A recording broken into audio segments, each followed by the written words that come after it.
Weariness clings to Detective David Tapp as he exits the car. He straightens his shoulders and sucks in a deep breath, but he knows it's still there, in his eyes. They always betray him. The stroll up the sidewalk to Mr. and Mrs. Serenko's home is brief. He wishes he could stretch it out, take each step slower than the last, but this was his choice. He volunteered to tell them their missing son, Shane, is dead. Should have taken the vacation.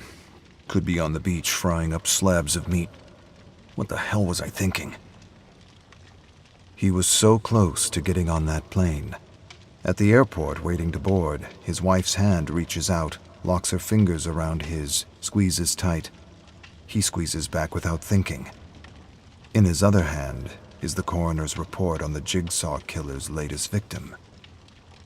He promises he'll only glance over it, then stow it for the rest of the week. Female, 37 years old, fragment of a drill bit found in the wound on her hip. Unconventional design. Custom made for a company that went belly up in the 80s. Tapp remembers the company's logo. Grew up a few blocks from their factory. Could the place still be abandoned? It's too important to leave to someone else. He can cancel the plane tickets, take the loss, and try again in a few days. He turns to tell his wife. A tear streams down her face before he even opens his mouth. It sounds like someone else's voice when he says it. Your son Shane is dead. There's an outpouring of emotion on the parents' faces. Shock, devastation, agony. Too much for a single word.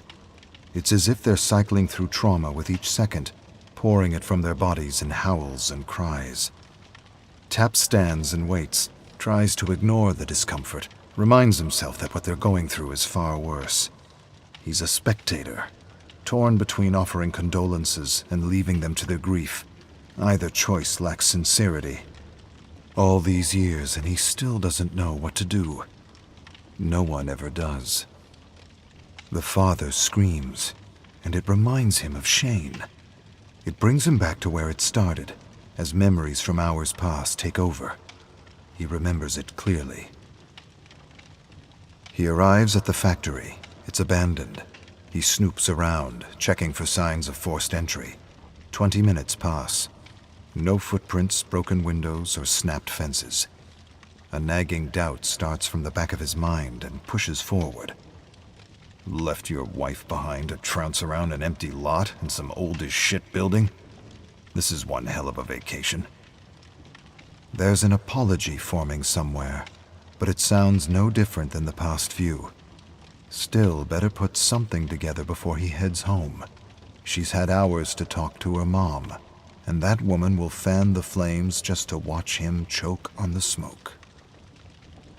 Get some flowers, or too cliché? Yeah. Well past the point of floral arrangements counting as a get-out-of-jail-free card. Anyway, there's no... A sudden noise. A scream? It was barely audible, in a range that makes him question if his mind is playing tricks on him. Hold up. Don't rush this one. Take a close... screw it. He needs to be right about this. Close the case so he can go home, tell her it's over. He's sorry. He messed up. He's a bastard. That's behind him. He'll make it right. Just stick around. He'll make it right. Shoulder up. He takes a running start and slams into a rickety door. Mrs. Serenko asks him to come in and talk over tea. He'd rather find a bar stool and a place to hang his head. Somewhere where only a waitress will interrupt. He wants nothing more than to decline the invitation. Of course, anything I can do. I'm happy to stay and talk.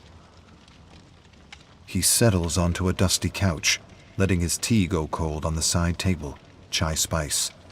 Wife used to make it for him when they started dating. Didn't like it then either, but he'd drink it anyway. It made her happy. Maybe it made him happy too. Hearing the kettle whistle, sipping at a teacup, seemed like the kind of thing married people do. Can't remember when she stopped serving it. Shane's parents smile between tears as they recount stories of their son. Every now and then reality hits and one of them chokes up, excusing him or herself for a minute. Tap moves his hand alongside his radio, hoping that a voice on the other end requests his help. Mrs. Serenko dabs her eyes as she recalls the last year of Shane's life. Such a gentle boy, that one. He was broken-hearted over his fiancée leaving. Wanted to make things right with her, but never really did. She just kind of got away. And he fell apart, dropped out of college, drifted day to day without a path to stand on. Never really recovered. Stopped living, I guess. Lost that sparkle. Tap reacts with a consoling look, but inside, he's mentally recording the information for his report. Testing those who have given up on life. It fits Jigsaw's M.O. Shane lost his will and abandoned his future. That's some kind of sin in this madman's book. The sick asshole strapped the poor kid into a trap to teach him a lesson. Discomfort being necessary to mend a broken heart. Could be. At this point, he knows Jigsaw better than he knows anyone. Shit. Anyone. He tries to rattle the thought from his head, finds some other memory to torture himself on. Mrs. Serenko's voice in the background decides for him. Shane. He had the chance to save him, and he blew it. The scene plays over again in his head, beating against his skull like a bad hangover. His eyes adjust to the darkness of the abandoned factory. Slivers of light pierce the gaps in the boarded-up windows. Stale air fills his lungs. He paces forward, moves between a row of shelves, looks to the floor, sees footprints in the thick dust. With a calm, steady movement, he unholsters his gun, stops, listens, waits to see if the intruder will give themselves away. Nothing but silence. Takes another step forward and... Metal screeches on the concrete floor. The shelf beside Tap leans towards him, looming tall, heavy. Adrenaline takes over. Time appears to slow. For a millisecond, he intercepts a thought intended for his subconscious. Will she cry when they tell her I'm dead? Neurons fire for one singular purpose. Jump, shift weight, push off, extend arms, brace for impact. He hits the ground hard. A deafening crash echoes around him. He looks back to see the shelf collapsed where he was a split second ago, his gun pinned beneath it. Footsteps barrel along the floor. A cloaked figure flees into the shadows. Tap jumps to his feet and gives chase. He sprints after the fleeing figure, trying to catch a glimpse beyond their cloak. He shouts to stop, knowing it's futile, but... Mr. Tap? Officer? He's abruptly pulled from his thoughts. Mrs. Serenko patiently holds a photo out to him. He doesn't want to see it. He'd rather turn his attention to his tea, take a cold sip and stare at residue swimming along the bottom. He knows he can't. As much as the guilt rises in his throat like bile, he knows he has to play his role in this ritual. He takes the photo. A young Shane, dressed for prom, smiles at him. A bright, eager grin. But what Tap sees quickly fades until all that's there is a murdered boy, pain and fear etched onto his face. Then he remembers. There was something else in Shane's eyes when he first saw him. Hope. The belief that maybe he would be saved. That one hurts most. Tap chases the cloaked figure into a dimly lit room, electronic beeps ringing out as he enters. He stumbles, nearly freezing in shock at what's before him. A terrified young man stands 15 feet away, metal hooks piercing his back and arms, keeping him from moving. A jackhammer is propped in front of him, chained and locked to his neck and torso, its tip pointing into the left side of his chest. On the wall behind him is the picture of a heart, broken in two. A timer counts down, 45 seconds. Shane screams, stretching for a ring of keys dangling in front of him, hooks ripping at his back and arms. Blood trickles down his body. Tap runs to him. "Hold on, kid. Breathe. Breathe. Don't move." Tap grabs the keyring, picks a key at random, shoves it into the lock around Shane's neck, forces it. Nothing. Grabs another. Useless. Hands shake, looks at the timer. Another one. No luck. Footsteps patter along the concrete. The cloaked figure emerges from the shadows and makes a run for it.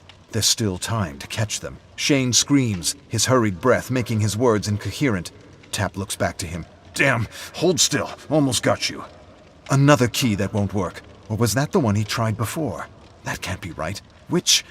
The cloaked figure races towards an emergency exit. There's no time for Tap to think. Tap stands at the front door as Mrs. Serenko puts a hand on his shoulder, offering him a sad smile.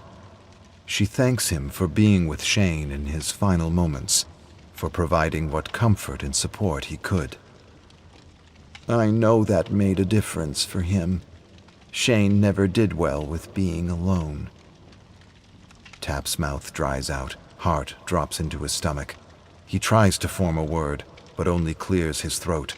He nods and hopes that's enough. Pulling his jacket on, he turns, tries to find his footing as he paces away from the house, the walk longer than he remembers. He wants to shout, or collapse silently, maybe both. He reaches for his phone, scrolls to his wife's number. This was the routine. Call her. Tell her it was a rough night. He'd bring home ramen, maybe some beer, stay up, talk, watch reruns on TV, wake up on the couch wondering who fell asleep first. His thumb hovers over the send button, but he can't bring himself to press it. Too late for that. No matter where she is, she's gone. Long gone. Just him and Jigsaw now. The realization shakes him. The burden pushes down, unconfessed, unconsoled. Without her, the memory of what really happened to Shane burrows in and festers.